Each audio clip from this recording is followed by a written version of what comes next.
Shlomo Mariam Malias Taibuzo Morayamek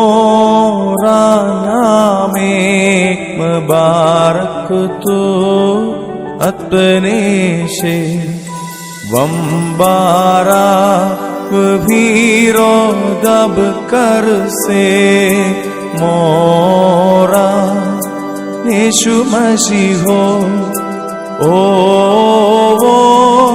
Mortu Mariam Besulto Yeme Daloho O Oilo Vayan Hato Ye Hosho Vab Kulayedo Vab Shosod Mo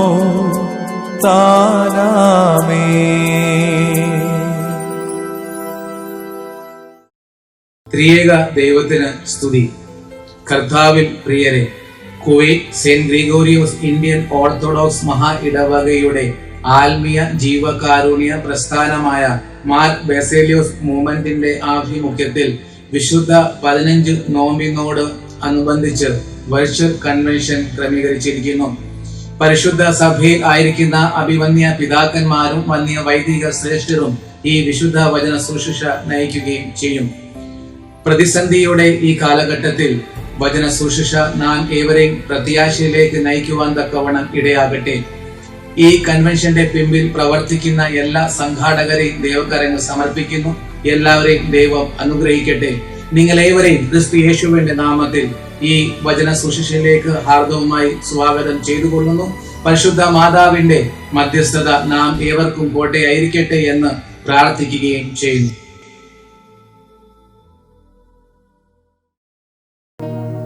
പിതാവിനും പുത്രനും ജീവനുള്ള പരിശുദ്ധ റൂഹായിക്കും സ്തുതി. തന്റെ സ്തുതികളാൽ ആകാശവും ഭൂമിയും തന്റെ മഹത്വം കൊണ്ട് നിറഞ്ഞിരിക്കുന്ന ബലവാൻ ദൈവം തമ്പുരാൻ പരിശുദ്ധൻ പരിശുദ്ധൻ പരിശുദ്ധൻ ഉയരങ്ങളിൽ സ്തുതി. ദൈവമായ കർത്താവിന്റെ തിരുനാമത്തിൽ വന്നവരും പരിപാലിക്കുന്നവരും വാഴ്ത്തപ്പെട്ടവനാകുന്നു. ദൈവമേ, നീ പരിശുദ്ധനാകുന്നു. ബലവാനേ, നീ പരിശുദ്ധനാകുന്നു. മരണമില്ലാത്തവനെ, നീ പരിശുദ്ധനാകുന്നു. ഞങ്ങൾക്ക് വേണ്ടി ക്രൂശിക്കപ്പെട്ടവനെ, ഞങ്ങളോട് കരുണ ചെയ്യണമേ. ദൈവമേ, നീ പരിശുദ്ധനാകുന്നു. ബലവാനേ, നീ പരിശുദ്ധനാകുന്നു. മരണമില്ലാത്തവനെ, നീ പരിശുദ്ധനാകുന്നു. ഞങ്ങൾക്ക് വേണ്ടി ക്രൂശിക്കപ്പെട്ടവനെ, ഞങ്ങളോട് കരുണ ചെയ്യണമേ. ദൈവമേ, നീ പരിശുദ്ധനാകുന്നു. ബലവാനേ, നീ പരിശുദ്ധനാകുന്നു. മരണമില്ലാത്തവനെ, നീ പരിശുദ്ധനാകുന്നു. ഞങ്ങൾക്ക് വേണ്ടി ക്രൂശിക്കപ്പെട്ടവനെ, ഞങ്ങളോട് കരുണ ചെയ്യണമേ. ഞങ്ങളുടെ കർത്താവേ, ഞങ്ങളോട് കരുണ ചെയ്യണമേ. ഞങ്ങളുടെ കർത്താവേ, കൃപയുണ്ടായി ഞങ്ങളോട് കരുണ ചെയ്യണമേ. ഞങ്ങളുടെ കർത്താവേ, ഞങ്ങളുടെ ശുശ്രൂഷയും നമസ്കാരവും കൈക്കൊണ്ട് ഞങ്ങളോട് കരുണ ചെയ്യണമേ. ദൈവമേ, നിനക്ക് സ്തുതി. സൃഷ്ടാവേ, നിനക്ക് സ്തുതി. പാപികളായ കരുണ ചെയ്യുന്ന മിശിഹാ രാജാവേ, നിനക്ക് സ്തുതി. പാർക്കുമോ സ്വർഗസ്ഥനായ ഞങ്ങളുടെ പിതാവേ, നിന്റെ തിരുനാമം പരിശുദ്ധമാക്കപ്പെടണമേ. നിന്റെ രാജ്യം വരണമേ. നിന്റെ ഇഷ്ടം സ്വർഗത്തിലെ പോലെ ഭൂമിയിലുമാകണമേ. ഞങ്ങൾക്ക് ആവശ്യമുള്ള അപ്പം ഇന്ന് ഞങ്ങൾക്ക് തരണമേ. ഞങ്ങളുടെ കടക്കാരോട് ഞങ്ങൾ ക്ഷമിച്ചതുപോലെ ഞങ്ങളുടെ കടങ്ങളും പാപങ്ങളും ഞങ്ങളോട് ക്ഷമിക്കണമേ.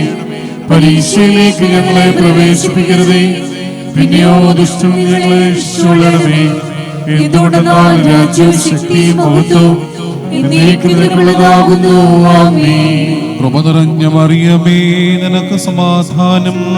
നമ്മുടെ കർത്താവിനോടുകൂടി സ്ത്രീകൾ നീ വാഴ്ത്തപ്പെട്ടവളാകുന്നു. നിന്റെ ഉദരഫലമായ നമ്മുടെ കർത്താവായ യേശുമിശിഹ വാഴ്ത്തപ്പെട്ടവനാകുന്നു. ശുദ്ധമുള്ള കന്യമർത്ത മറിയമേ, തമ്പുരാന്റെ അമ്മേ, പാപികളായ ഞങ്ങൾക്ക് വേണ്ടി ഇപ്പോഴും എപ്പോഴും ഞങ്ങളുടെ മരണസമയത്തും ദൈവതമ്പുരാനോട് അപേക്ഷിച്ചുകൊള്ളണമേ. ആമേൻ.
യേശുവേ, ഇത്രമാം സ്നേഹം നീ തന്നതാ, ഇത്ര നല്ല രക്ഷകായേശുവേ, ഇത്രമാം സ്നേഹം നീ തന്നതാ, എന്തു ഞാൻ നൽകിടും തുല്യമാ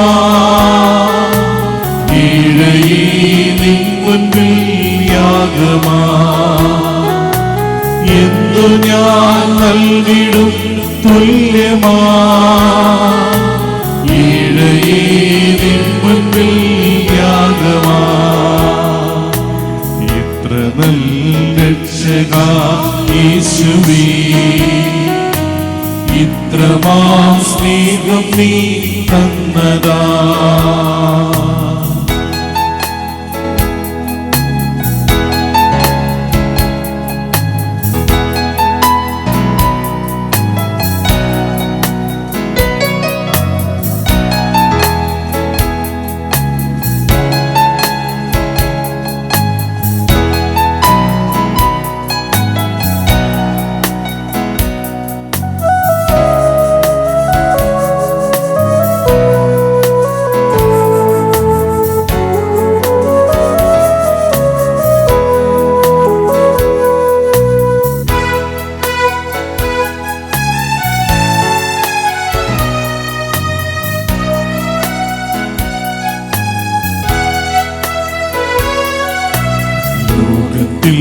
നിന്നകൾ ഏറി വന്നാലും മാറല്ലേ മാറയിനാഥനേ, ലോകത്തിൽ നിന്നകൾ ഏറി വന്നാലും മാറല്ലേ മാറയിനാഥനേ, എന്നു നീ വന്നിടും മേഘത്തിൽ അന്നു ഞാൻ ഭംഗിയായി തീർന്നിടും,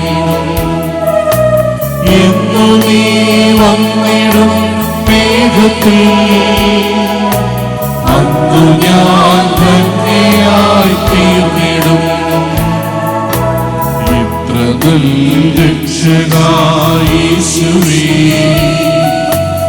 ഇത്രമാം സ്നേഹം നീ തന്നതാ.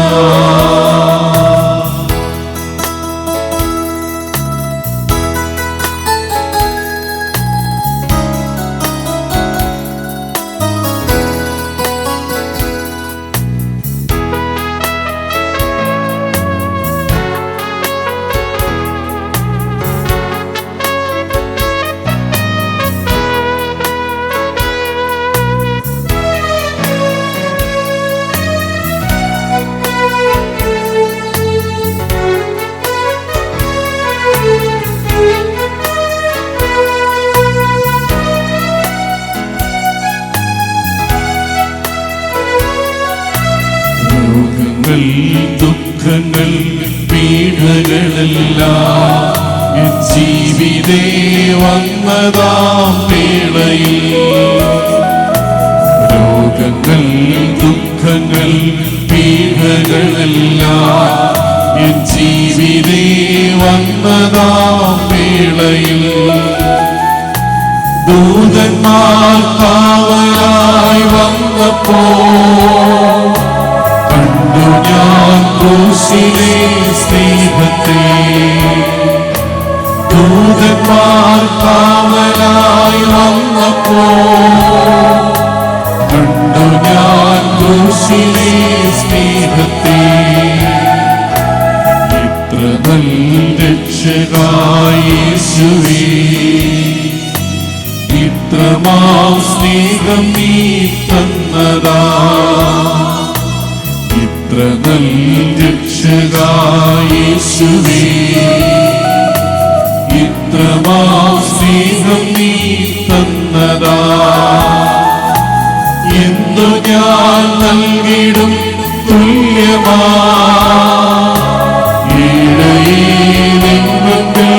യാഗമാ. എന്തു ഞാൻ നൽകിടും തുല്യമാ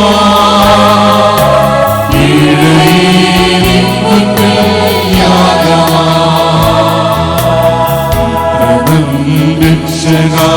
യേശുവേ, ഇത്രമാം സ്നേഹം നീ തന്നതാ.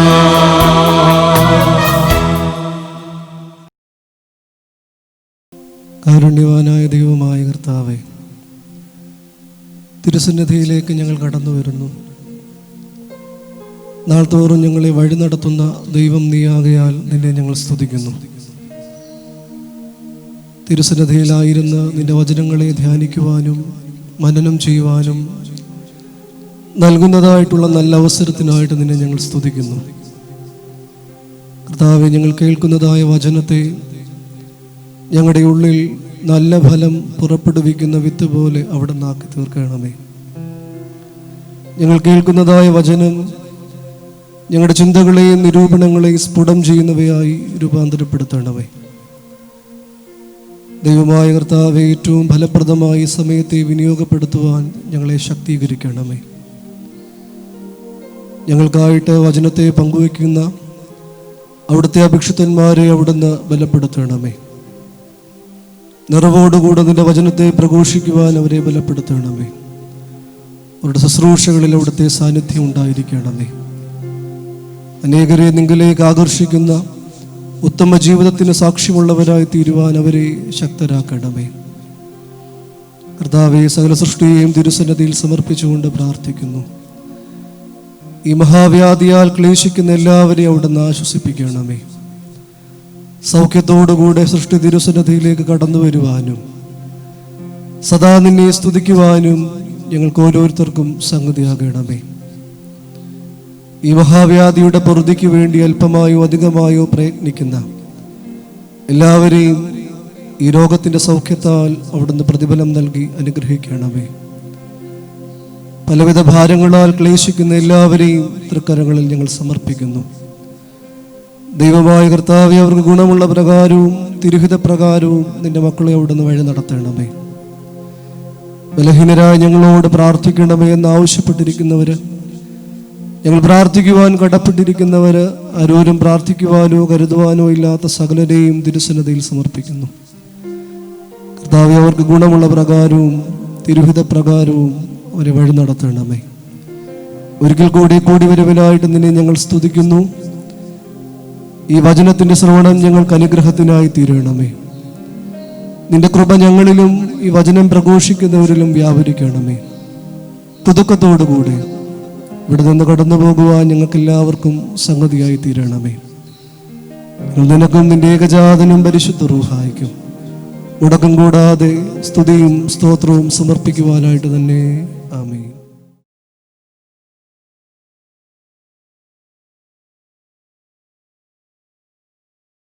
ദൈവ തിരുനാമത്തിന് മഹത്വം ഉണ്ടാവട്ടെ. കർത്താവിൽ വാത്സല്യനിധികളായ വൈദിക ശ്രേഷ്ഠരെ, കുവൈറ്റ് സെന്റ് ഗ്രിഗോറിയോസ് മഹാ ഇടവകയിൽ ഉള്ള പ്രിയപ്പെട്ടവരായ എല്ലാ മാതാപിതാക്കന്മാർക്കും സഹോദരീ സഹോദരങ്ങൾക്കും വാത്സല്യനിധികളായ കുഞ്ഞുങ്ങൾക്കും അതോടൊപ്പം തന്നെ അവിടെയുള്ള സഭാ മാനേജിംഗ് കമ്മിറ്റി അംഗങ്ങൾ, ഇടവക ട്രസ്റ്റി സെക്രട്ടറി, കമ്മിറ്റി അംഗങ്ങൾ, ഇടവകയുടെ മറ്റ് ഓഫീസ് ബിയറേഴ്സ്, ആധ്യാത്മിക സംഘടനാ പ്രവർത്തകർ, ഈ കൺവെൻഷൻ ആരുടെ ചുമതലയിൽ നടത്തുന്നോ ആ ബസേലിയോസ് മൂവ്മെന്റിന്റെ ചുമതലയിലുള്ളവർ, അതിൽ അംഗങ്ങളായിട്ടുള്ളവർ എല്ലാവർക്കും ദൈവനാമത്തിൽ ബലഹീനായി ഞാൻ സ്നേഹവന്ദനം അറിയിച്ചു കൊള്ളുന്നു. നിങ്ങൾക്കേവർക്കും അറിയാവുന്നതുപോലെ പരിശുദ്ധ ദൈവമാതാവിന്റെ ശൂനോയോ പെരുന്നാളും അതിനുവേണ്ടി നമ്മെ ഒരുക്കുന്ന 15 നോയമ്പും ഓഗസ്റ്റ് 1 മുതൽ ആരംഭിച്ച് 15-ന് തീരുകയാണ്. സാധാരണ ബസേലിയോസ് മൂവ്മെന്റിന്റെ ചുമതലയിൽ മാർച്ച് മാസത്തിൽ ഒരു കൺവെൻഷൻ ക്രമീകരിക്കാറുണ്ട്. എന്നാൽ ഈ വർഷത്തെ പ്രത്യേകമായ കൊറോണയുടെ പശ്ചാത്തലത്തിൽ ആ യോഗം സംഘടിപ്പിക്കുവാൻ സാധിച്ചില്ല എന്നത് ഒരു വലിയ പ്രയാസമായി അവശേഷിക്കുന്നു. എന്നാൽ അതിന് പകരമായി ഈ ശൂനോയോ നോയമ്പിന്റെ ദിവസങ്ങളിൽ നിങ്ങൾ ഇതുപോലെ ഒരു സുവിശേഷ പ്രസംഗ പരമ്പര ക്രമീകരിച്ചിരിക്കുന്നു എന്നറിയുന്നതിൽ നിങ്ങളുടെ ആത്മീയ പിതാവായ ഞാനും സന്തോഷിക്കുകയും അതിന് നേതൃത്വം നൽകിയ വൈദിക ശ്രേഷ്ഠരെയും ബസേലിയോസ് മൂവ്മെന്റിന്റെ എല്ലാ ചുമതലക്കാരെയും എല്ലാ പ്രവർത്തകരെയും പ്രത്യേകമായി അഭിനന്ദിക്കുകയും ചെയ്യുന്നു. ഈ പ്രത്യേകമായ സാഹചര്യം നമുക്കേവർക്കും അറിയാം. ആഗോള വ്യാപകമായി കൊറോണ എന്ന ഈ വസന്ത പിടിപെട്ട് മനുഷ്യൻ ദുഃഖത്തിലും പ്രയാസത്തിലും രോഗത്തിലും വേദനയിലും ഒക്കെ ഞെരിപിരി കൊള്ളുന്ന ഒരു അവസരമാണ്. ദൈവത്തോട് കണ്ണുനീരോട് പ്രാർത്ഥിച്ചുകൊണ്ട് വീണ്ടും സമാധാനത്തോടും സന്തോഷത്തോടും ദൈവത്തെ ഒത്തുചേർന്ന് ആരാധിക്കുവാനും ജീവിക്കുവാനുമുള്ള ഒരു സാഹചര്യം ലഭിക്കാൻ നമുക്ക് പ്രാർത്ഥിക്കുവാനുള്ള ഒരു അവസരം കൂടിയായി ഞാൻ ഈ കൺവെൻഷനെ കാണുകയാണ്. ഇതിന്റെ ഉദ്ഘാടനം ആ ഇടവകയുടെ മെത്രാപ്പൊലീത്ത എന്ന നിലയിൽ ബലഹീനായി എനിക്ക് നിർവഹിക്കുവാൻ സാധിക്കുന്നതിൽ അനൽപമായ സന്തോഷവും ചാരിതാർത്ഥ്യവും ഉണ്ട്. അതിന് എന്നെ ക്ഷണിക്കുകയും ക്രമീകരണവും ചെയ്ത വികാരിയച്ഛനെയും എല്ലാ ചുമതലപ്പെട്ടവരെയും പ്രത്യേകം നന്ദിയോടെ ഓർക്കുന്നു. ഈ കാലഘട്ടത്തിൽ യഥാർത്ഥത്തിൽ ആത്മീയ ശാക്തീകരണത്തിനുള്ള അവസരമായി നമുക്കിതിനെ രൂപാന്തരപ്പെടുത്താം. സമാശ്വാസത്തിനായി പ്രത്യേകിച്ച് അമ്മയുടെ മധ്യസ്ഥതയിൽ അഭയപ്പെട്ടുകൊണ്ട് അമ്മയുടെ പെരുന്നാൾ സാഘോഷമായി കൊണ്ടുപോകുവാനും പരിശുദ്ധ ദൈവമാതാവിന്റെയും എല്ലാ വിശുദ്ധന്മാരുടെയും മധ്യസ്ഥ പ്രാർത്ഥനയാൽ ഈ വസന്തയും അതിനോട് ചേർന്നുള്ള നൃത്താനുഭവങ്ങളും നമ്മിൽ നിന്ന് ദൂരീകരിക്കപ്പെടുവാനും ഈ കൺവെൻഷനും അതിനോട് ചേർന്നുള്ള കൂട്ടായ്മയും മുഖാന്തരമായി തീരും, പ്രചോദനമായി തീരും എന്നുള്ളതിൽ നമുക്ക് രണ്ട് പക്ഷമില്ല. അതിന് ദൈവം തന്ന അവസരത്തെ ഓർത്ത് നന്ദിയോടെ ദൈവത്തെ സ്തുതിക്കാം. ദൈവത്തിന്റെ മഹാകരുണയിൽ ആശ്രയിച്ചുകൊണ്ട് ഭാരതത്തിന്റെ അപ്പസ്തോലനായ മാർത്തോമാ ശ്ലീഹായെയും ആ ഇടവകയുടെ കാവൽപിതാവായ പരിശുദ്ധ പരില തിരുമേനിയെയും ബസേലിയോസ് മൂവ്മെന്റിന്റെ കാവൽ പിതാക്കന്മാരായ കപ്പദോക്യൻ പിതാവ് ബസേലിയോസിനെയും നമ്മുടെ സഭയുടെ വലിയ ബാവ എന്നറിയപ്പെടുന്ന കല്ലാശ്ശേരി ഗീവർഗീസ് ദ്വിതീയൻ ബാവയെയും ധ്യാനിച്ചുകൊണ്ട് അവരുടെ നിത്യമായ ഓർമ്മയുടെ മുമ്പിൽ ശിരസ് നമിച്ചുകൊണ്ട് അതോടൊപ്പം തന്നെ ഭാഗ്യസ്മരണാർഹനായ നമ്മുടെ ഭദ്രാസന മുൻ മെത്രാപ്പൊലീത്ത മോർത്തേവോദോസ് തിരുമേനിയുടെ ആത്മാവിനെയും സ്മരിച്ചുകൊണ്ട് എല്ലാവരുടെയും സഹകരണത്തോടെ പ്രാർത്ഥനയോടെ ഈ ദൈവമാതാവിന്റെ നാമത്തിലുള്ള ഈ കൺവെൻഷൻ ഉദ്ഘാടനം ചെയ്യുന്നതായി ബലഹീനായി ഞാൻ അറിയിച്ചു കൊള്ളുന്നു. ദൈവം അനുഗ്രഹിക്കട്ടെ. ഈ ആദ്യത്തെ ദിവസം പ്രസംഗിക്കുവാനായിട്ടാണ് എന്നോട് ആവശ്യപ്പെട്ടിട്ടുള്ളത്. 42-ാം സങ്കീർത്തനം, അതോട് ചേർന്ന് 43-ഉം, ഇത് രണ്ടും ഏതാണ്ട് പരസ്പര ബന്ധിതമായ സങ്കീർത്തനങ്ങളാണ്. 42-ഉം 43-ഉം രണ്ട് സങ്കീർത്തനങ്ങളും കോരഹപുത്രന്മാരെ രചിച്ച് യെരൂശലേം ദേവാലയത്തിൽ ആരാധനയ്ക്കായി ഉപയോഗിച്ചിട്ടുള്ള സങ്കീർത്തനമാണ്.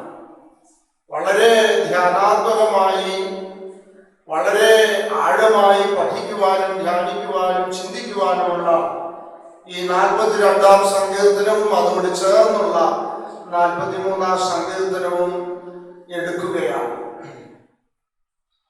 കർത്താവിൽ അനുഗ്രഹിക്കപ്പെട്ടവരെ, ഈ സങ്കീർത്തനത്തിന്റെ പശ്ചാത്തലത്തെ കുറിച്ച് പറയുമ്പോൾ പ്രവാസ ജീവിതമാണ് ഈ സങ്കീർത്തനത്തിന്റെ പശ്ചാത്തലം.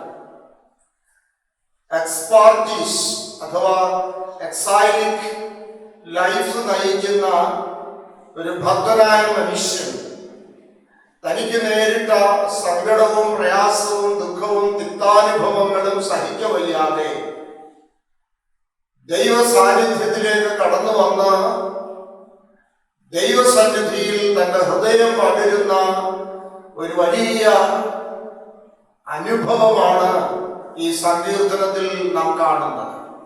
അതുകൊണ്ട് സങ്കീർത്തനത്തിന്റെ പരിച്ഛേദം എന്ന് പറയുന്നത് യഹോവയുടെ ആലയം, പ്രത്യാശയുടെ യഹോവയുടെ ഇരിപ്പിടമായ യഹോവയുടെ ആലയത്തിലേക്ക് ചെന്ന് അവിടെ നിന്ന് സമാശ്വാസവും ദൈവകൃപയും ശാശ്വത സമാധാനവും പ്രാപിക്കുവാൻ ശ്രമിക്കുന്ന ഒരു പ്രവാസിയുടെ ധ്യാനമാണ് ഈ സങ്കീർത്തനം എന്നുള്ളത് ആമുഖമായി ഞാൻ ഓർമ്മിക്കുകയാണ്. ഒരുപക്ഷെ ബാബിലോണിയ അടിമത്വത്തിലായിരുന്ന ഒരു പ്രവാസി ആയിരിക്കാം ഇത് എന്ന് വേദപണ്ഡിതന്മാര് പറയുന്നു.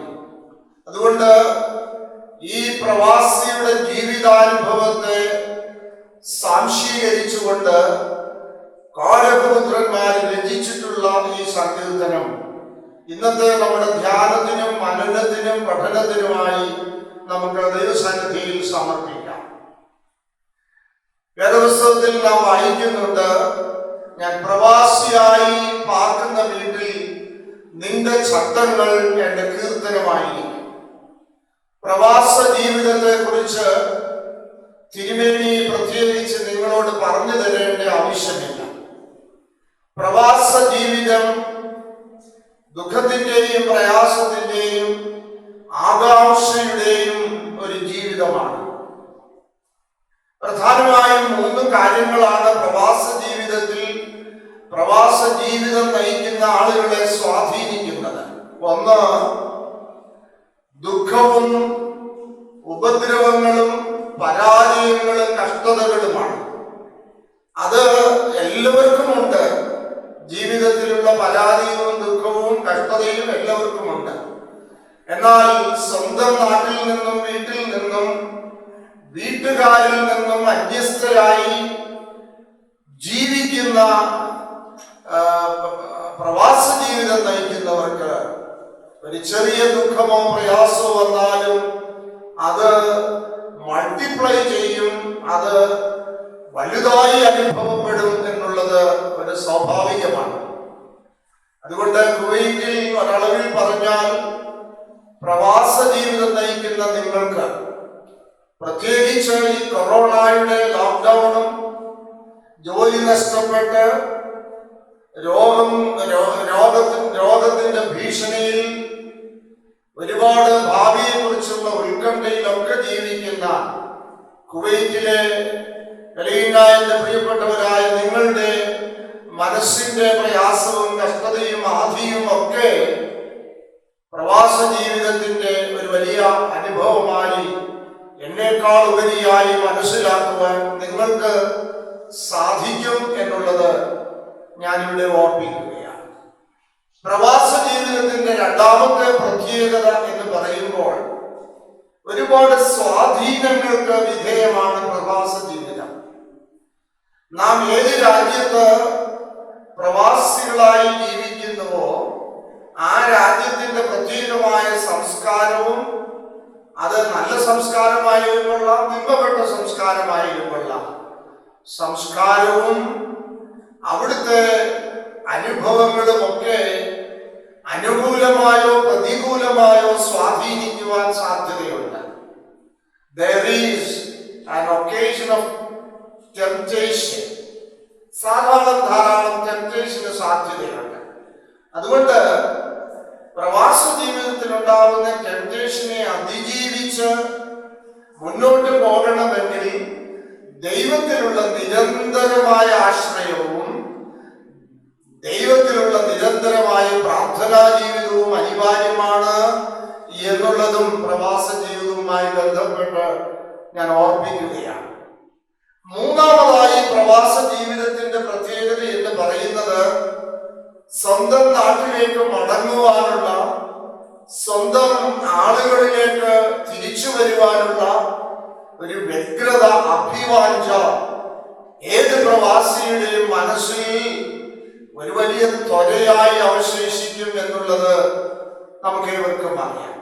അതുകൊണ്ട് ഞാൻ ദീർഘിപ്പിക്കുന്നില്ല. ഈ 3 കാര്യങ്ങളാണ് പ്രവാസ ജീവിതത്തിന്റെ പ്രത്യേകത. ക്രിസ്തീയ ജീവിതം തന്നെ ഒരു പ്രവാസ ജീവിതമാണ് എന്നുള്ളത് വേദപുസ്തകത്തിന്റെ അടിസ്ഥാനത്തിൽ നമുക്കറിയാം. ഞാൻ അതിനെക്കുറിച്ചുള്ള വിശദീകരണത്തിനൊന്നും പോകുന്നില്ല.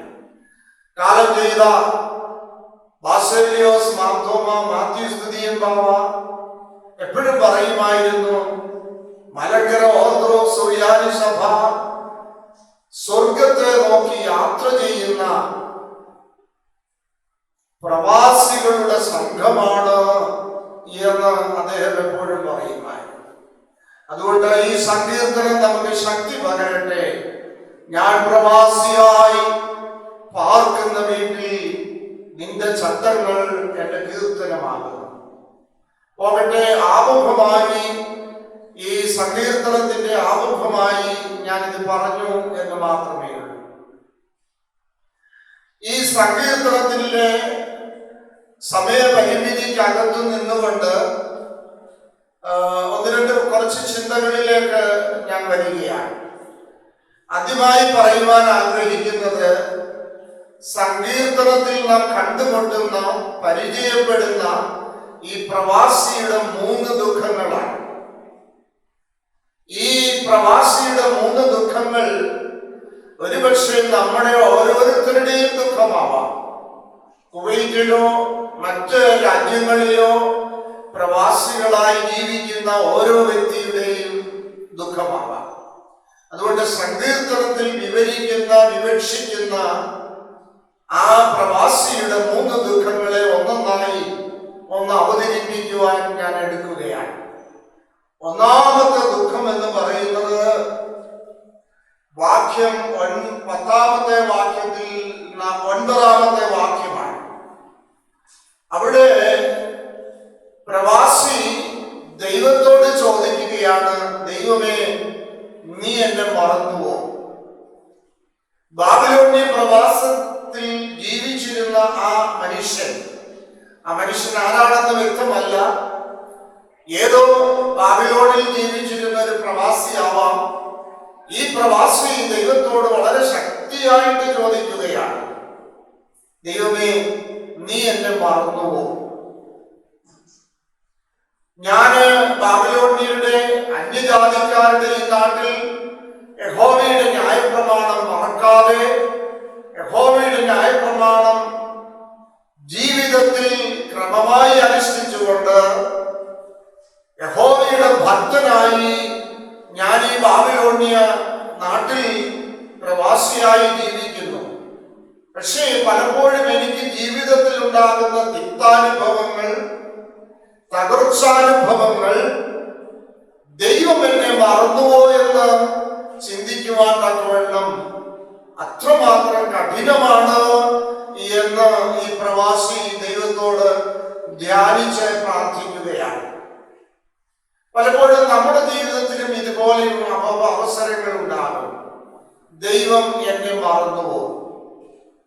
കണ്ണുനീർ താഴ്വരയിൽ കൂടെ നടക്കുമ്പോൾ ജീവിതത്തിൽ ശൂന്യാനുഭവങ്ങള്, തകർച്ചാനുഭവങ്ങള്, കഷ്ടതയുടെയും പരിഹാസത്തിന്റെയും ദുഃഖത്തിന്റെയും നഷ്ടത്തിന്റെയും അനുഭവങ്ങൾ ഉണ്ടാകുമ്പോൾ നാം ഒരുപക്ഷെ ചോദിച്ചു പോകും ദൈവത്തോട്, ദൈവമേ അങ്ങനെ മറന്നുപോകും. എന്തിനേറെ പറയുന്നു, ക്രൂശിന്മേൽ വെച്ച് മിശിഹാതമ്പുരാൻ തന്നെ ദൈവമേ അങ്ങനെ മറന്നുവോ എന്ന് ചോദിക്കുന്ന ഒരു സന്ദർഭമുണ്ട് ക്രൂശീകരണ വേളയിൽ. യേശു തമ്പുരാൻ ഒരു നിമിഷം ആ പിതാവിന്റെ സംസർഗത്തിൽ നിന്ന് അന്യവൽക്കരിക്കപ്പെട്ടപ്പോൾ ദൈവമേ എന്നെ മറന്നുവോ എന്ന് പുത്രൻ തമ്പുരാൻ പോലും ചോദിക്കുന്ന ഒരു ഭാഗമുണ്ട്. അങ്ങനെയെങ്കിൽ പ്രിയപ്പെട്ടവരെ, ബലഹീനരായ നമ്മളൊക്കെയും ജീവിതത്തിന്റെ പരാജയങ്ങളിൽ മുഴുകുമ്പോൾ അറിഞ്ഞോ അറിയാതെയോ നമ്മിൽ നിന്ന് ഉയരുന്ന ചോദ്യം ഇതാണ്: ദൈവം എന്നെ മറക്കുന്നു.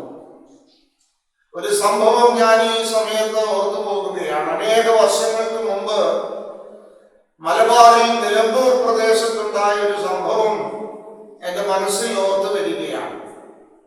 മക്കളില്ലാതിരുന്ന ഒരപ്പനും അമ്മയും അനേക നാൾ പ്രാർത്ഥിച്ച് നേർച്ച കാഴ്ചകളൊക്കെ ചെയ്ത് ഒരാൺകുഞ്ഞിനെ ലഭിച്ചു. ആൺകുഞ്ഞിനെ വളർത്തി പ്രായമാക്കി വിദ്യാഭ്യാസമൊക്കെ കഴിഞ്ഞ് 15 വയസ്സായപ്പോഴത്തേക്കും അവനൊരു ജോലിയൊക്കെ കിട്ടി. ജോലി സ്ഥലത്തേക്ക് വീട്ടിൽ നിന്ന് ഒരു ബൈക്കിലാണ് പോകുന്നത്. ഈ ചെറുപ്പക്കാരൻ ഒരു ദിവസം ബൈക്കിൽ പോകുമ്പോൾ ഒരു ആക്സിഡന്റിൽ പെട്ട് രക്തത്തിൽ കുളിച്ച് റോഡിൽ വീണ് മരിച്ചുപോയി. ഈ വാർത്ത മാതാപിതാക്കന്മാരെ അറിയിക്കുവാൻ അവർ ഭയപ്പെട്ടു. എങ്ങനെ അറിയിക്കും? അവസാനം വാർത്ത അറിഞ്ഞു.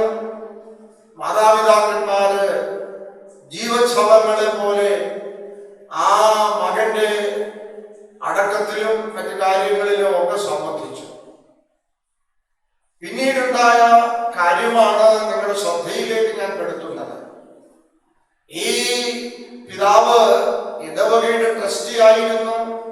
സജീവമായി സഭയിൽ പ്രവർത്തിച്ചിരുന്ന ഒരു മനുഷ്യനായിരുന്നു ഈ പിതാവ്. എന്നാൽ ഈ സംഭവത്തിന് ശേഷം ഈ മനുഷ്യൻ ദേവാലയത്തിൽ പോയിട്ടില്ല. സഭയും പള്ളിയുമായിട്ടുള്ള എല്ലാ ബന്ധങ്ങളും അവസാനിപ്പിച്ചു. ഏതാണ്ട് 5-6 മാസം വരെയും ദേവാലയത്തിൽ വരാതെയും പ്രാർത്ഥിക്കാതെയും ഇരിക്കുന്ന ഒരു അന്തരീക്ഷം. ആ ഇടവകയിലെ വികാരി അച്ഛന് 5-6 മാസമൊക്കെ കഴിഞ്ഞ് ദുഃഖം മാറിക്കാണും. എന്തുകൊണ്ടാണ് ഈ മനുഷ്യൻ ദേവാലയത്തിൽ വരാത്തത് എന്ന് അന്വേഷിക്കുവാനായിട്ട് ആ മനുഷ്യന്റെ ഭവനത്തിൽ പോയി. അവസാനം ചോദിച്ച് ഈ മനുഷ്യൻ ഒന്നും മറുപടി പറയുന്നില്ല. ഇവിടെ നിർബന്ധിച്ചപ്പോൾ ഈ പിതാവ് ചോദിച്ച ഒരു ചോദ്യം: അച്ഛാ, ഈ നല്ലവനെന്ന് നാം വിശ്വസിക്കുന്ന, നാം കരുതിയിരുന്ന ഈ ദൈവം, എല്ലാവരെയും സ്നേഹിക്കുന്നെന്ന് നാം വിശ്വസിക്കുന്ന ഈ ദൈവം, എന്റെ മകൻ റോഡിൽ പിടഞ്ഞ് രക്തമൊഴുകി മരിക്കുമ്പോൾ എവിടെയായിരുന്നു എന്ന് ഒരു ചോദ്യം അച്ഛനോട് ചോദിച്ചു. അച്ഛന് മറുപടി ഇല്ലാത്തൊരു ചോദ്യമാണ്. എന്റെ മകൻ പിടഞ്ഞു മരിക്കുമ്പോൾ ഈ കരുണാനിധിയായ സ്നേഹനിധിയായ ദൈവം എവിടെയായിരുന്നു?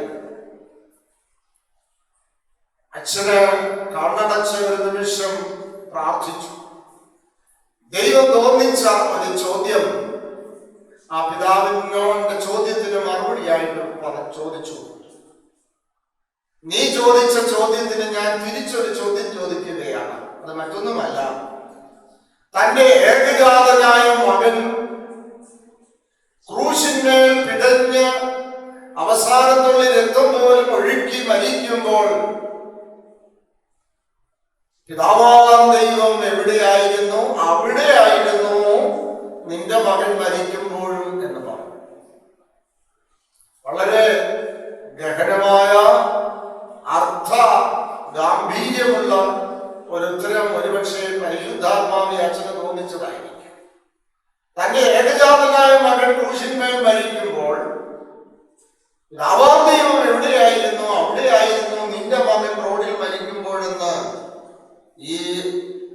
അച്ഛന് മറുപടി പറഞ്ഞു.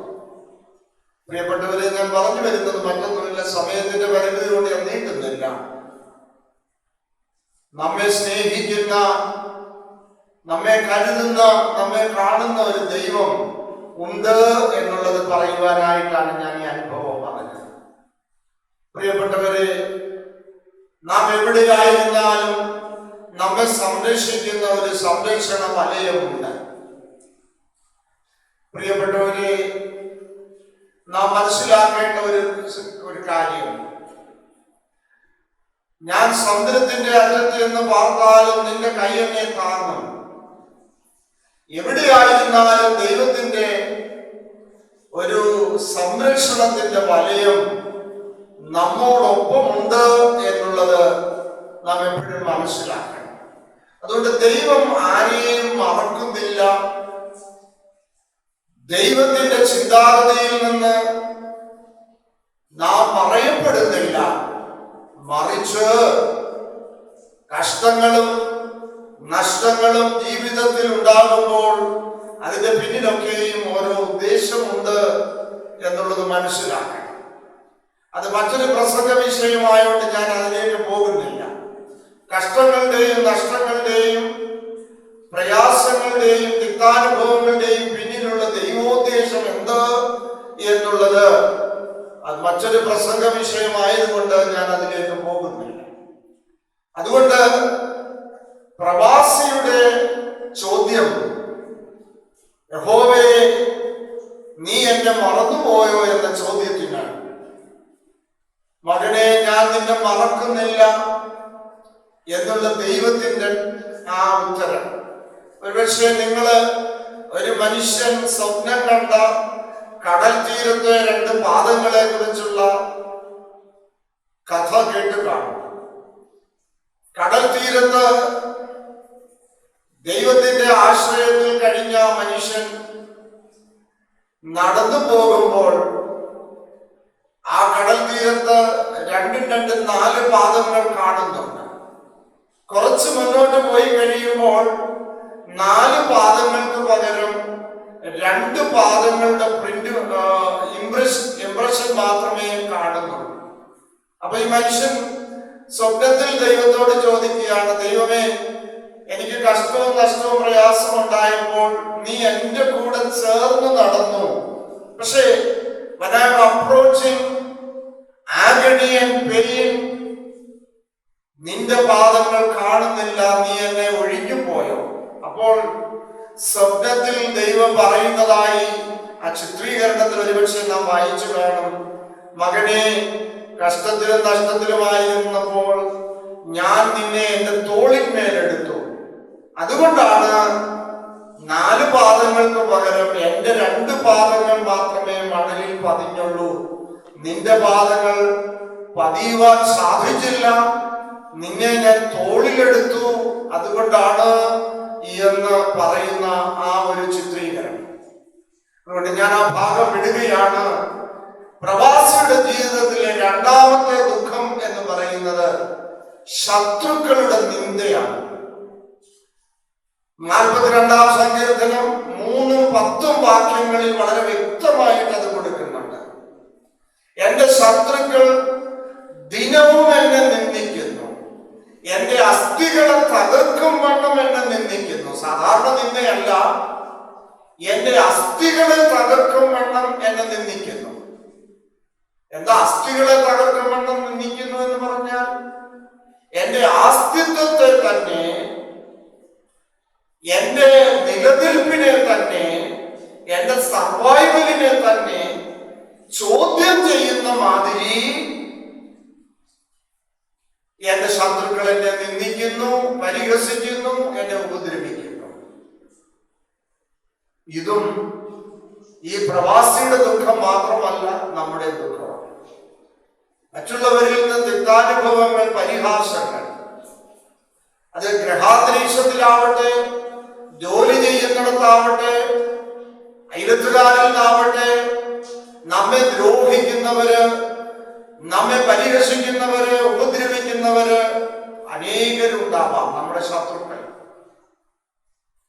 ഒരുപക്ഷെ മരുമകൾക്ക് അമ്മാവിയമ്മയുടെ ഉപദ്രവത്തിൽ നിന്ന് സഹിക്കാൻ വയ്യാത്ത അവസ്ഥയുണ്ടാവാം. മേലുദ്യോഗസ്ഥനിൽ നിന്ന് നിലനിൽക്കുവാൻ സാധ്യമല്ലാത്ത രീതിയിലുള്ള ഉപദ്രവങ്ങൾ കീഴുദ്യോഗസ്ഥന് ലഭിച്ചേക്കാം. അതുകൊണ്ട് ജീവിതത്തിന്റെ ഗ്രഹാന്തരീക്ഷത്തിലും കുടുംബാന്തരീക്ഷത്തിലും ജീവിതത്തിന്റെ സമഗ്ര മേഖലകളിലും മറ്റുള്ളവരിൽ നിന്നുള്ള ഉപദ്രവങ്ങൾ ഉണ്ടാകുന്നു. അതാണ് 42-ാം സങ്കീർത്തനത്തിൽ ഈ പ്രവാസി പറയുന്നത്, എന്റെ അസ്ഥികളെ തകർക്കും വണ്ണം അവരെന്നെ നിന്ദിക്കുന്നു. പ്രിയപ്പെട്ടവരെ, ഒരുപാട് വിശദീകരിക്കേണ്ട ആശയമാണ്. സമയത്തിന്റെ പരിമിതി കൊണ്ട് ഞാൻ അതിലോട്ട് പോകുന്നില്ല. എനിക്ക് നിങ്ങളോട് പറയുവാനുള്ളത്, നമ്മുടെ ജീവിതത്തിൽ മറ്റുള്ളവരിൽ നിന്ന്, പ്രകൃതിയിൽ നിന്ന്, രോഗങ്ങളിൽ നിന്ന്, പർപ്പസ്ഫുള്ളായ മറ്റുള്ളവരുടെ ഉപദ്രവങ്ങൾ നാം കേൾക്കേണ്ടി വരുമ്പോൾ, ശത്രുത ഏൽക്കേണ്ടി വരുമ്പോൾ, what would be our Christian response? ഞാൻ പ്രധാനമായും 3 റെസ്പോൺസ് പറയാം. ഒരു ക്രിസ്ത്യാനി ഇങ്ങനെയുള്ള അവസരങ്ങൾ വരുമ്പോൾ ഏത് രീതിയിലാണ് അതിനോട് അപ്രോച്ച് ചെയ്യേണ്ടത്? ഒന്നാമത്തെ പ്രതികരണ മാതൃക എന്ന് പറയുന്നത്, നമ്മുടെ പിതാക്കന്മാർ പറയുന്നത്, നമ്മെ ഉപദ്രവിക്കുന്നവരോട് താങ്ക്സ് നമ്മൾ പറയണം. കാരണം മറ്റുള്ളവർ നമുക്ക് ഉപദ്രവം ചെയ്യുമ്പോൾ ഓരോ ഉപദ്രവവും സ്വർഗത്തിലെ എന്റെ ബാങ്കിൽ അക്കൗണ്ട് വർദ്ധിപ്പിക്കുന്ന പുണ്യമായി തീരുന്നു. ഇപ്പൊ എന്നെ ഒരു വ്യക്തി അറിഞ്ഞോണ്ട് ഇൽട്രീറ്റ് ചെയ്യുമ്പോൾ, വിഷമിപ്പിക്കുമ്പോൾ, ഞാൻ അവനോട് ക്രിസ്തീയമായ രീതിയിൽ പ്രതികരിക്കുമ്പോൾ, അവനോട് പ്രതികാരം ചെയ്യാതെ ഇരിക്കുമ്പോൾ, എന്റെ സ്വർഗത്തിലെ ബാങ്കിൽ ദൈവസന്നിധിയിൽ എന്റെ പുണ്യമാകുന്ന സമ്പത്ത് ബാങ്ക് അക്കൗണ്ട് വർദ്ധിക്കുകയാണ്. അപ്പൊ ഓരോ തിന്മപ്പെട്ട പ്രവർത്തനവും മറ്റുള്ളവരുടെ ഓരോ ഉപദ്രവവും എനിക്ക് നേട്ടമുണ്ടാക്കുകയാണ്. ഇറ്റേണൽ ഗെയിനിങ് അല്ല, ലോകത്തിലുള്ള നേട്ടമല്ല. സ്വർഗത്തിൽ നമ്മുടെ ബാങ്കിൽ ദൈവസന്നിധിയിൽ നമ്മുടെ കണ്ണുനീരോടൊപ്പം തന്നെ ഈ പുണ്യവും ചേർക്കപ്പെടുകയാണ്. അതുകൊണ്ട് പ്രിയപ്പെട്ടവരെ, അതുകൊണ്ടാണ് നമ്മുടെ പിതാക്കന്മാർ പറയുന്നത്, നമ്മളെ ഒരുത്തൻ ഉപദ്രവിക്കുമ്പോൾ അവനോട് താങ്ക്സ് പറയണം. Because he is helping us to boost our account in the heaven, bank of heaven. സ്വർഗത്തിലെ ബാങ്കിൽ നമ്മുടെ അക്കൗണ്ട് ബൂസ്റ്റ് ചെയ്യാൻ അവൻ നമ്മെ സഹായിക്കുകയാണ്. So in that sense we have to say thanks.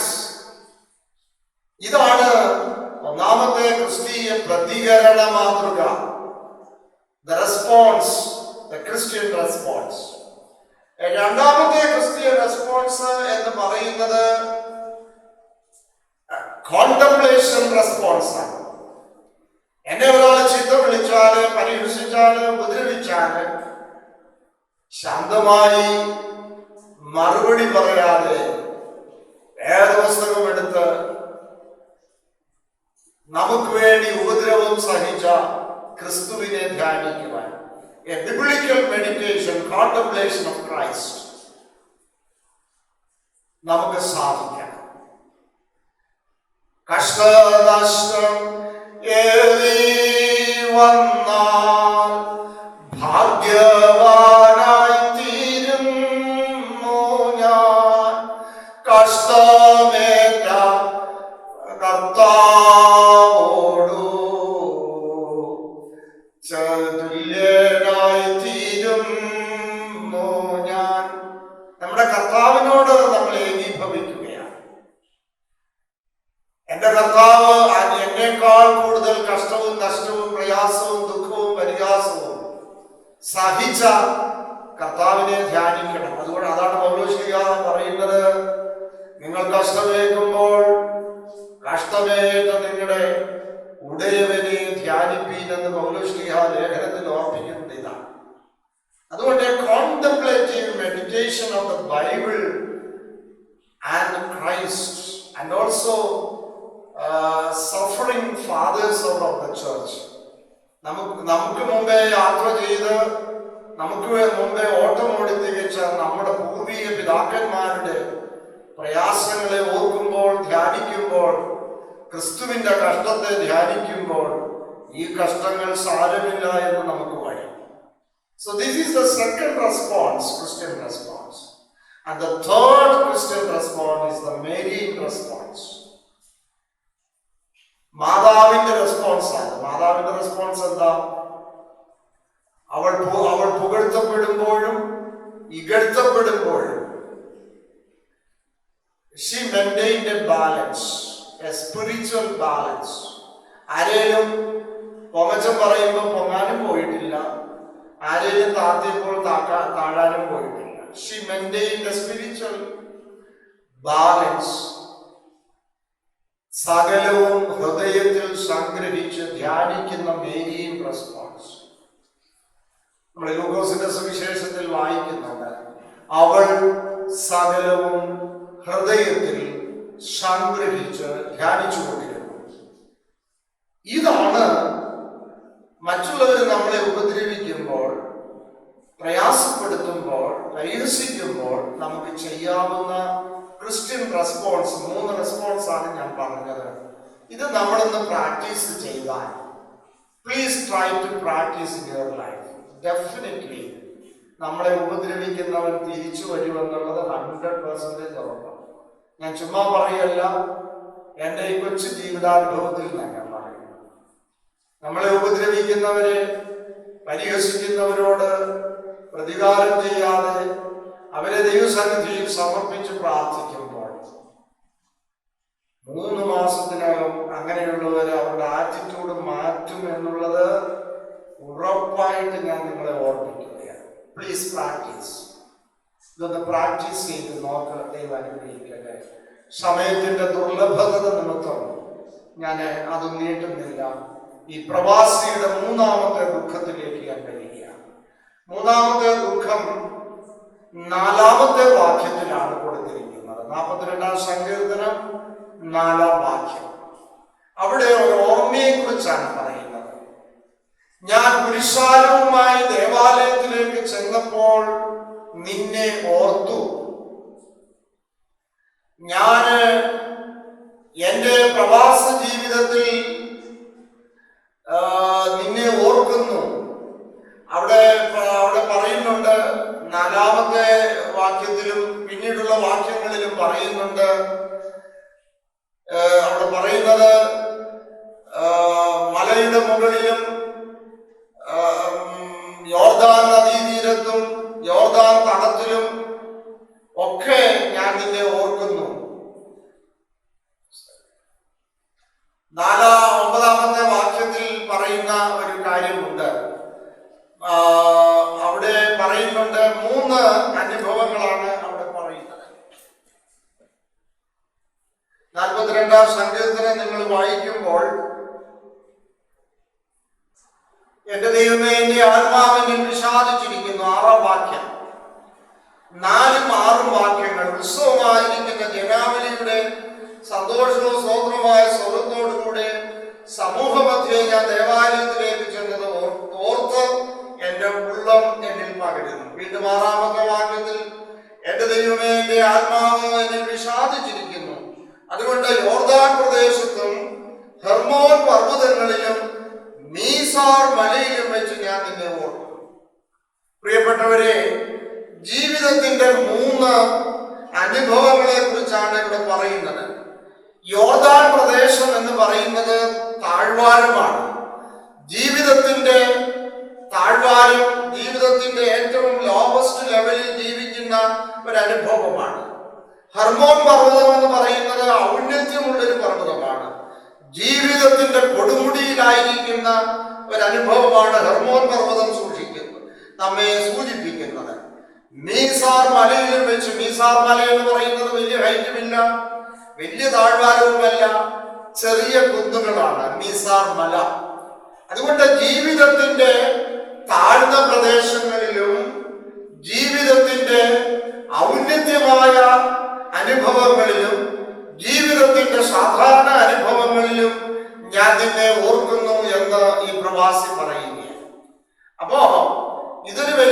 സ്മരണയാണ്, ഓർമ്മയാണ്.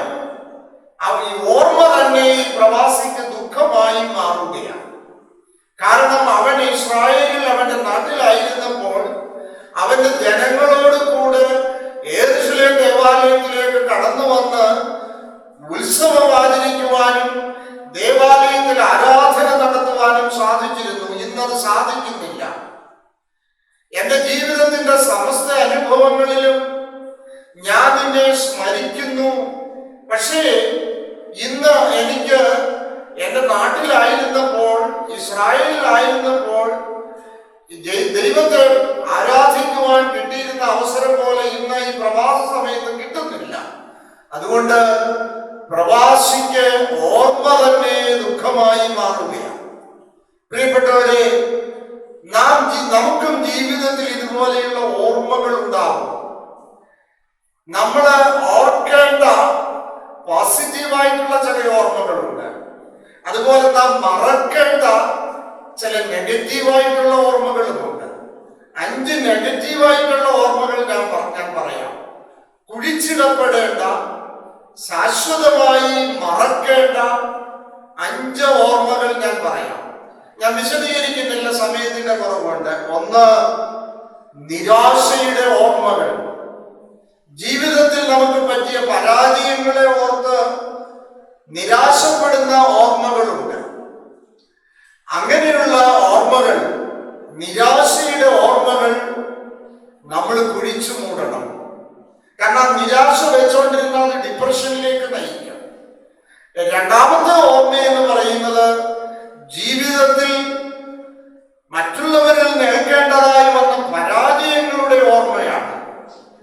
മറ്റുള്ളവർ നമ്മോട് ചെയ്ത തിക്താനുഭവങ്ങളുടെ ഓർമ്മകളാണ്. അതും കുഴിച്ചു മൂടപ്പെടേണ്ടവയാണ്, എന്നേക്കുമായി മറക്കേണ്ട ഓർമ്മകളാണ്. മൂന്നാമത് പാപത്തിന്റെ ഓർമ്മകളാണ്.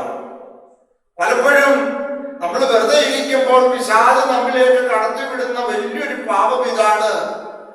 അറിഞ്ഞോ അറിയാതെയോ നമ്മുടെ ജീവിതത്തിൽ പറ്റിയ ചില പാപകർമ്മങ്ങളുടെ ഓർമ്മകളുണ്ട്.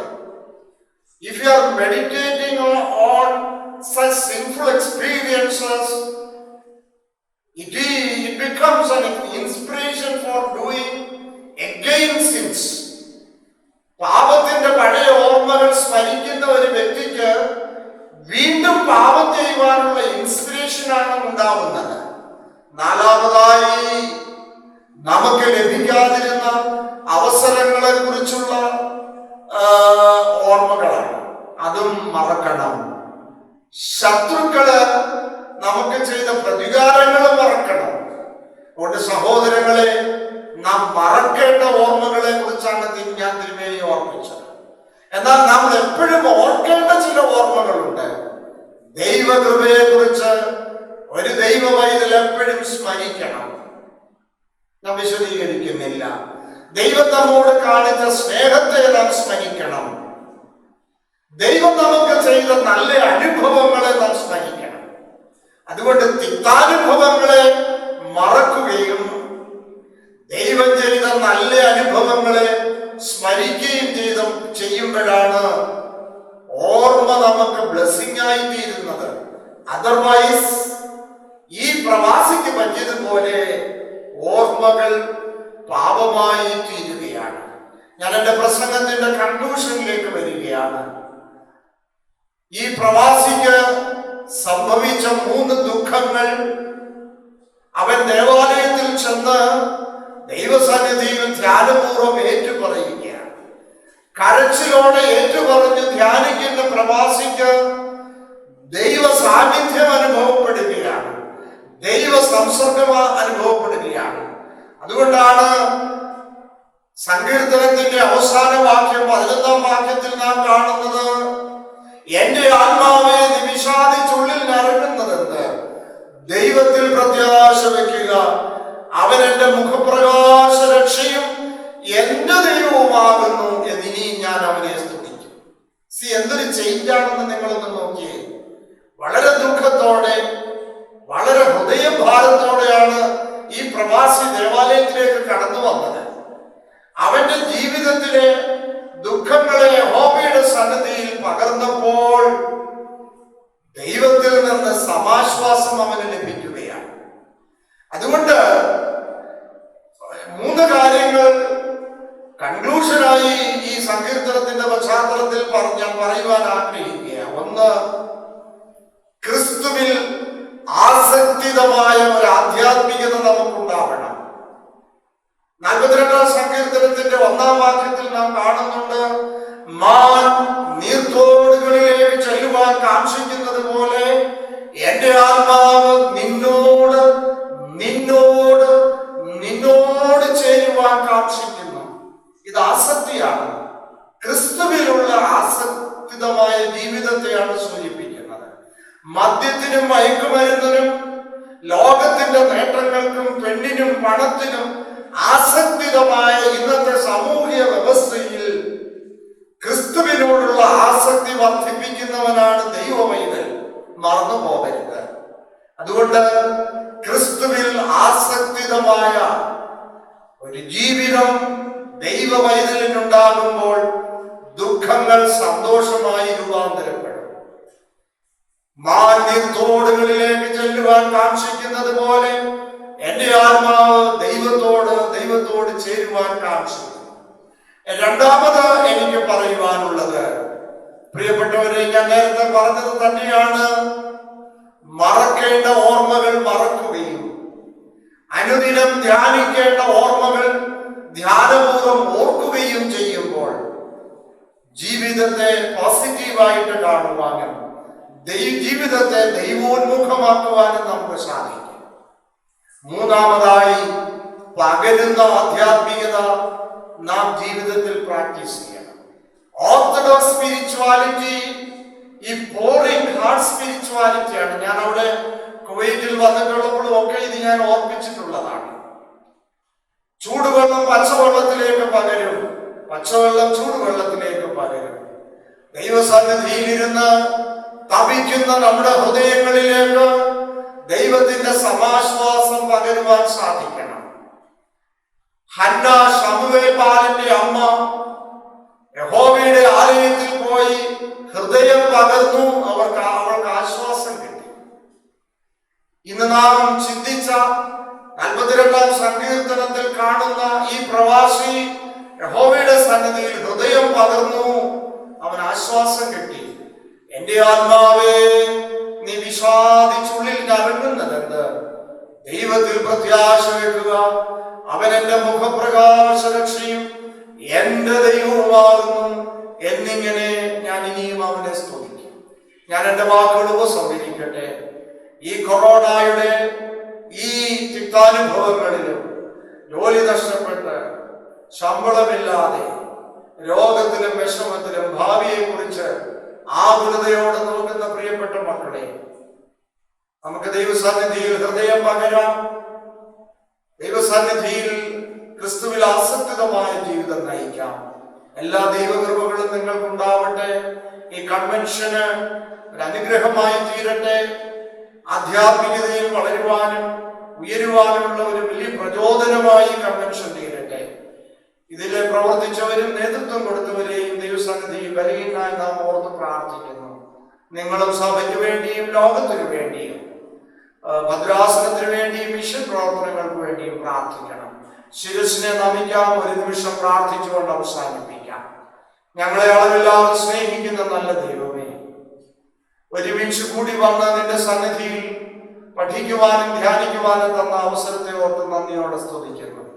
ഞങ്ങളായിരിക്കുന്ന സ്ഥാനങ്ങളിൽ നിന്റെ ഭക്തന്മാരായി ക്രിസ്തുവിൽ ആസക്തിതമായി ഹൃദയം പകരുന്ന ഓർത്തഡോക്സ് ആധ്യാത്മികതയുടെ വക്താക്കളായി ജീവിക്കാൻ ഞങ്ങളെ സഹായിക്കണമേ. കർത്താവേ, ലോകത്തോട് നീ കരുണ ചെയ്യണമേ. സഭയോട് കരുണ ചെയ്യണമേ. ഞങ്ങൾ ഓരോരുത്തരെയും നീ അനുഗ്രഹിക്കണമേ. ഞങ്ങളുടെ കുഞ്ഞുങ്ങളെ അനുഗ്രഹിക്കണമേ. ഒരുമിച്ച് വീണ്ടും ഒത്തുകൂടി നിന്നെ ആരാധിപ്പാനുള്ള അവസരം ഞങ്ങൾക്ക് തരണമേ. മാതാവിന്റെ ശൂനോയോ പെരുന്നാളും അതിനുവേണ്ടിയുള്ള ഒരുക്കമായി നൊയമ്പും നിഷ്ഠയോടെ നടത്തുവാൻ ഞങ്ങളെ സഹായിക്കണമേ. ഞങ്ങൾ ഒരുമിച്ച് നിനക്ക് നിന്റെ പിതാവിനും പരിശുദ്ധ റൂഹായിക്കും എന്നാളും സ്തുതിയും സ്തോത്രവും കരയേറ്റുവാനായിട്ട് തന്നെ. ആമീൻ.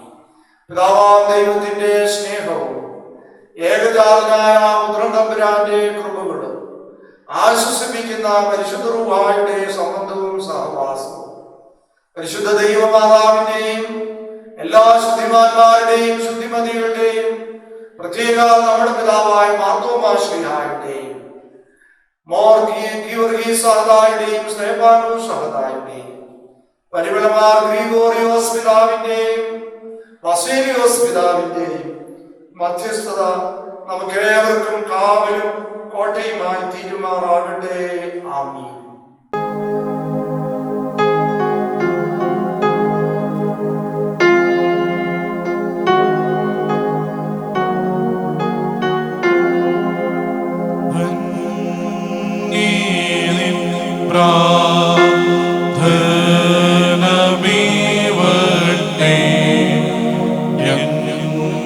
ഞങ്ങളോടും നീ പ്രാർത്ഥന കേട്ടിടട്ടെ.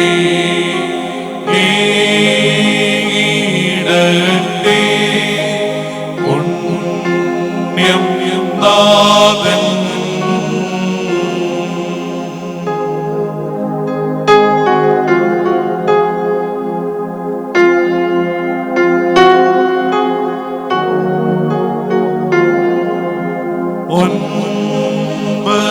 മാസം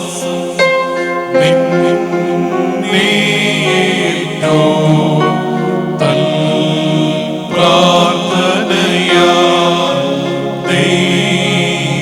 ദൈവാത്മജനേ കോപത്തിൻ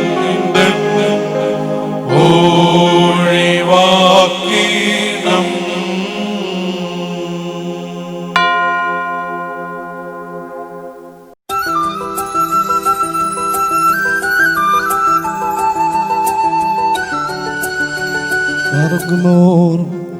കാരുണ്യവാനായ കർത്താവേ, നിന്റെ സന്നിധിയിൽ കടന്നു വന്നിരിക്കുന്ന ഞങ്ങളോട് മനസ്സൊലിവ് തോന്നണമേ.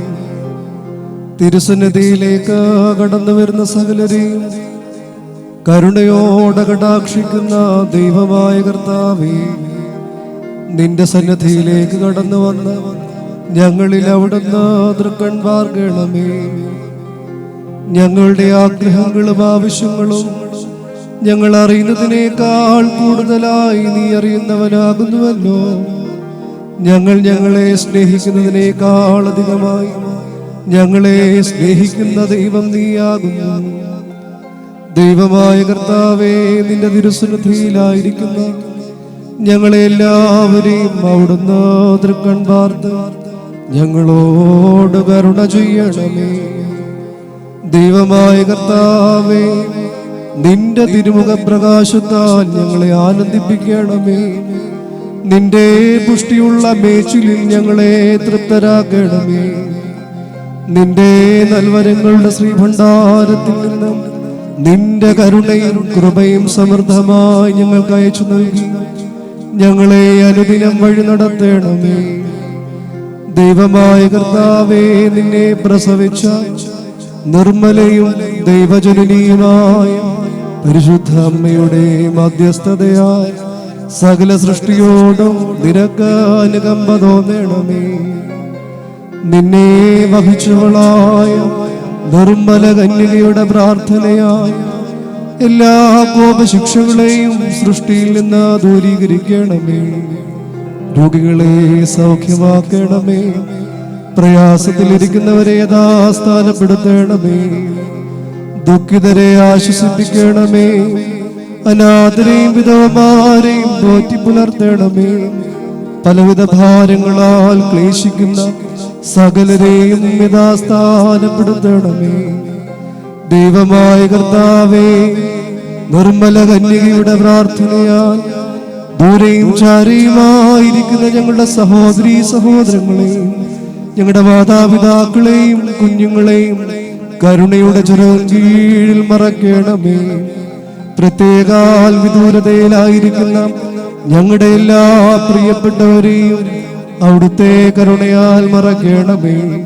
കോപസൂചകങ്ങളായ വടികളിൽ നിന്നും ദുഷ്ടമനുഷ്യരുടെ തിന്മകളിൽ നിന്നും ശക്തിക്കപ്പുറമായ കഠിന പരീക്ഷകളിൽ നിന്നും നിന്റെ മക്കളെ അവിടുന്ന് കാത്ത് സംരക്ഷിക്കണമേ. കൃപയുടെ മാസാബ്ദങ്ങളെ നൽകണമേ. ദൈവമായ കർത്താവേ, നിർമ്മല കന്യകയെ പോലെ ദൈവത്തെ ഹൃദയത്തിൽ വഹിക്കുവാൻ ഞങ്ങൾക്കും സംഗതിയാകണമേ. ഉത്തമനായ കർത്താവേ, നിന്റെ മാതാവിന്റെ സ്വീകാര്യോഗ്യമായ പ്രാർത്ഥനയാൽ സഭയും അതിന്റെ സന്താനങ്ങളെയും നീതിയിലും ക്ഷേമത്തിലും പരിപാലിക്കണമേ. ഞങ്ങളുടെ രാജ്യത്തെയും ഞങ്ങളുടെ ദേശത്തെയും ഞങ്ങളുടെ ഇടവകയും ഞങ്ങളുടെ ഭവനങ്ങളെയും ഞങ്ങളുടെ ചുറ്റുപാടുകളെയും കൃപയോടെ സംരക്ഷിക്കണമേ. അമ്മേ, നിന്നോടുള്ള മധ്യസ്ഥതയാൽ അരിശത്തിന്റെ വടികളെയും കോപസൂചകങ്ങളായ ദണ്ഡനങ്ങളെയും ദൈവമായ കർത്താവ് മാറ്റി ദൂരീകരിക്കുമാറാകണമേ. നിർമ്മല കന്യകയായ അമ്മേ, ഞങ്ങൾക്ക് വേണ്ടി അപേക്ഷിക്കണമേ. ദൈവത്തെ പ്രസവിച്ച പരിശുദ്ധ നിർമ്മല കന്യകയെ ഞങ്ങൾക്ക് വേണ്ടി അപേക്ഷിക്കണമേ. നിർമ്മലയായ മാടപ്രാവേ, ഞങ്ങൾക്ക് വേണ്ടി അപേക്ഷിക്കണമേ. സഹദീന്മാരുടെ രാജ്ഞിയായുള്ളവേ, ഞങ്ങൾക്ക് വേണ്ടി അപേക്ഷിക്കണമേ. ദൈവമായ കർത്താവേ, നിർമ്മലയായ കന്യക മറിയാമിനോടൊപ്പം നിനക്കും നിന്റെ ഏകജാതനും പരിശുദ്ധ റൂഹായിക്കും മുടക്കം കൂടാതെ ഞങ്ങൾ സ്തുതിയും സ്തോത്രവും സമർപ്പിക്കും. അതിപ്പോഴും എപ്പോഴും എന്നേക്കും തന്നെ.